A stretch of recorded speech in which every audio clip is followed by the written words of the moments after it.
Както казвам винаги, ЦСКА и на снимка да ги видиш, искам да ги бия. Би за да те уважава. Ей, кока виж какъв грозник, свипа си Ален Делон. Ужас. Нямам познат резултат скоро. Кокала, та-та-та-та. Нов ден, нов късмет, приятели. Първият матч от двата, Наполи-Кремонезе. Наполи са на трето място. Далече са от мераците за шампионска титла. Естествено, ще искат да завършат втори, но това надали ще може да се случи. Докато Кремонезе са на дъното, точно на чертата са и не искат да изпадат, но все пак бих дал точен резултат 3-1 за Наполи.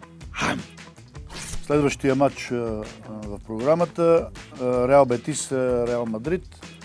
Тук знаем, че второто място на Реал Мадрид според мен е вързано в кърпа.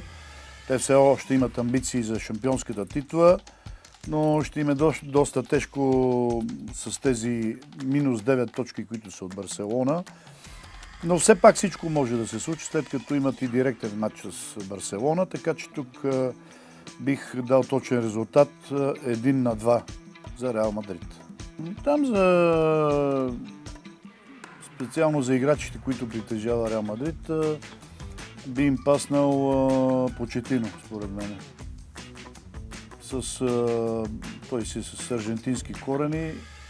Знаете какъв футбол там предпочитат, техничен, агресивен, така че той би паснал най-много на Реал Мадрид за момента. И това е за днес прогнозите.